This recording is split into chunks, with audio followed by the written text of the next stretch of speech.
Hey, yo, peace family. It's your boy Zay-P, Zay-P the I am. I am that I am, as you are that you are, for we are all that we are. And your boy's back, dropping a new video.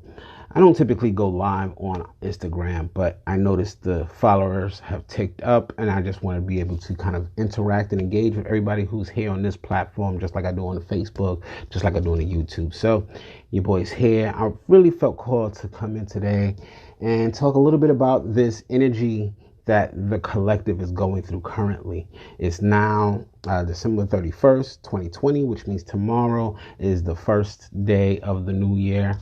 Although we all know it's never really officially the new year on the first, but this is how we measure time in human standards, right? So with that said, I am feeling a lot of the collective energy right now currently, and I felt the need to come in, talk a little bit about this, and drop the energy report for what's coming in 2021.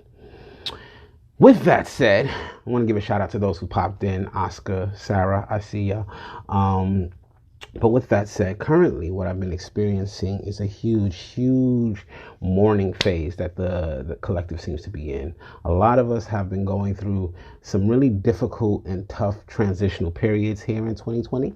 A lot of us have been really suffering, so to speak, for lack of a better term, with just so much of the changes, so much of the fluctuations happening in the culture, whether it's been dealing with racism, whether it's been dealing with politics, whether it's been dealing with health, whether it's been this blanket overall energy of the coronavirus that's really been causing everybody to kind of sit down, go within, take a little bit more time connecting and getting to know the self.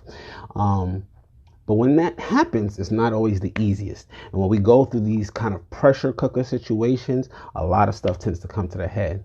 When we're in the home, when we're dealing with family, we're really starting to look at all those around us who are affecting us and how they're affecting us, how they're affecting our energy and how they influence us, whether it's all in our best service, whether it's all working with our own particular natures, and whether it's really good for us individually and as a whole collectively.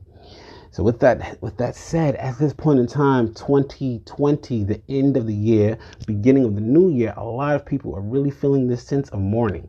There are a lot of people who are still facing a lot of deaths and transitions at this time. There are a lot of people who are just looking at the changes in their overall life and experiencing what that's like to have to shift out of what they've been, out of their safety zones, out of their comfort zones, out of their own expectations and attachments. And so when we deal with that, comes a sense of transition and a sense of loss. With a sense of loss comes mourning. And so right now, it feels like collectively, a lot of the masses around us are really mourning some sort of loss, or really mourning some sort of transitional process. The fact of the matter is, the end of the year tends to bring this about because we're closing one chapter of our book, right? We're closing an annual chapter. And so as we close that chapter, people tend to release, people tend to purge a lot.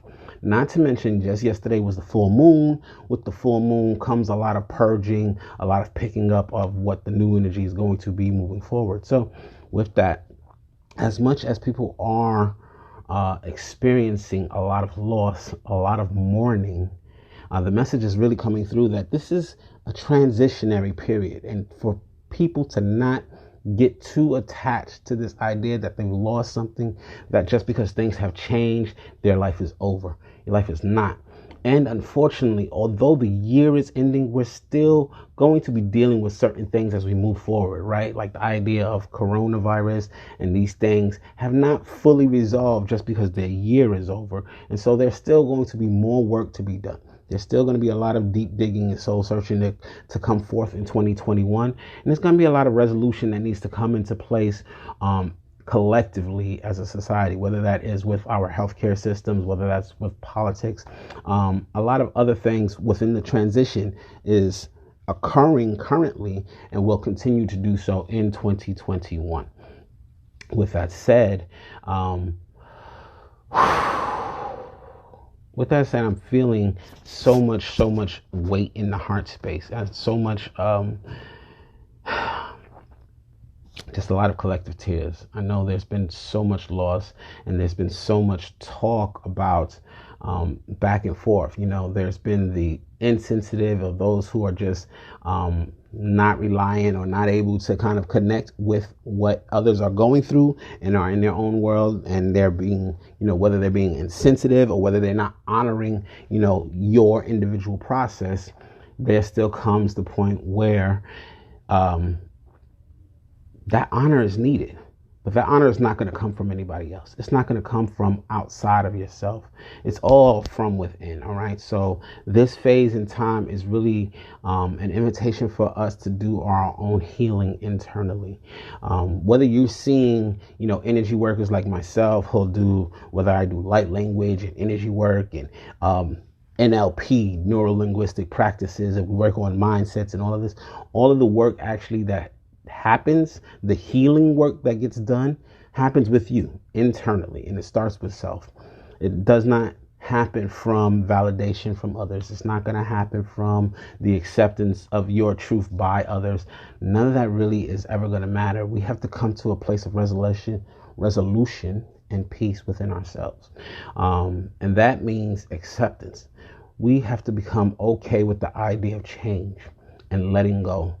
Unattaching, detaching, these are interesting terms, and they make some sense to a certain point, but then at another point, on a very human level, that's not so easy. It's always easier said than done. Oh yeah, I'm gonna detach, I'm gonna unattach from this particular thing, but on a human perspective, it is very easy to attach and to form expectations, to get comfortable in situations that we're in. And so what happens is we become very resistant and very rigid to the idea of change and to losing certain structures.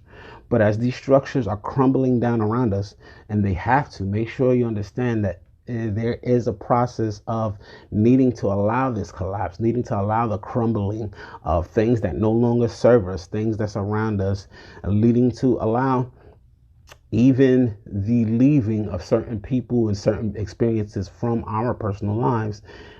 Some of these things are necessary.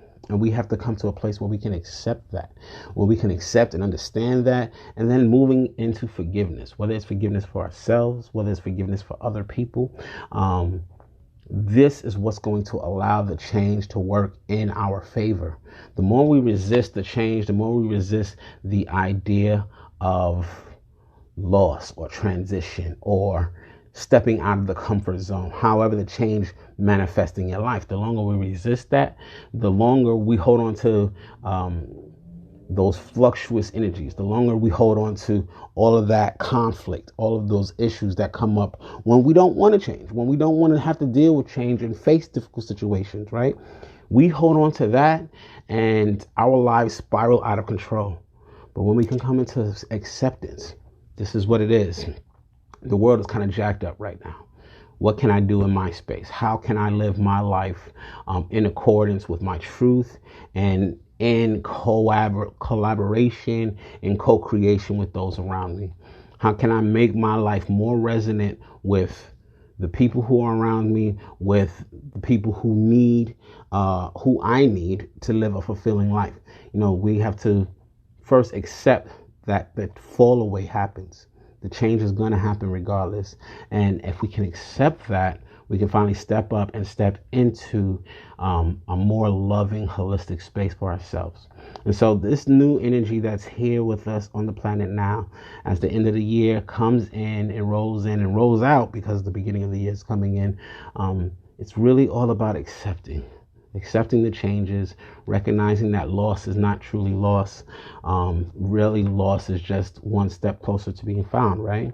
Really, change is just the introduction of a new phase in our path. It is good to appreciate and honor and value all those experiences, all those people, all those things that brought us some value in our life. And to hold on to those lessons that resonate with our truth. But it is also good to remain fluid enough, the divine feminine energy, right? To remain fluid enough to accept the changes that need to come in. Because Everything 2020 was all about forcing this change down our throat, forcing changes down our throat. 2021 will carry through some more of that similar energy as we start to resolve these changes, but we're all going to be coming to terms with where our life is now. And that starts with the acceptance of change, the forgiveness of ourselves, the forgiveness of others, and coming into that peaceful, balanced resolution. So I just wanted to come in and drop this message because I know a lot of people are hurting right now. I know a lot of people are mourning right now. I feel so much heavy, dense, weighted energy in the heart space. And there's a lot of fear in the collective sacral and solar plexus, which basically is telling me that we're afraid to move forward into what the new can possibly hold. We're stuck in wanting to maintain the status quo. We're stuck in wanting to maintain what we traditionally know, what we think we know, right? And so with that, as we have that resistance, we clash, we cause more chaos in our lives. Allow that divine feminine to come in. Allow yourself to receive and be at peace with change. Be okay with the change and be open to the potential and the possibilities for this change to bring about really good stuff in your life, because the doors are wide open for us to step into fuller versions of ourselves, to step into more truthful, authentic expressions of ourselves, and to step into closer to the lives that we truly want to live, the lives that we truly in resonance with, right? But that's going to start with the change. That's going to start with being okay with letting go. That's going to start with being okay with seeing people and places and things and experiences disappear from our lives, right? You can't not have your hands full and think you can grab more of the newness, right? You have to let go of the old in order to have that space in your hands so that you can then grab the newness, so that you can then pull in the positive energy and pull in the things you want into your life. So be okay, be at peace with the change, be at peace with yourself, come to balance with that.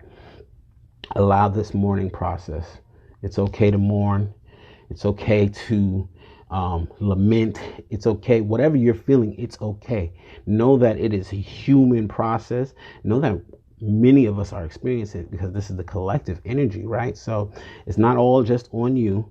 Not to blame yourself or think something's wrong with me because I'm feeling this way. Even if you may not have experienced death, even if you may not have experienced personal loss, many people are still experiencing these sensations. So allow it. Come to a place of acceptance, and then even forgiveness, and then open up and receive the new, because you're entitled to it. You're entitled to a quality life. You're entitled to good stuff in your life. And that's what 2020 is going to be. It is going to be the opening of the door for the new. Allow yourselves to step through that door and to receive. I appreciate you all. It's all love. Sending so much blessings out to the collective. Happy New Year. Enjoy your day. Enjoy your time. And I'll be back soon with a brand new video. Peace.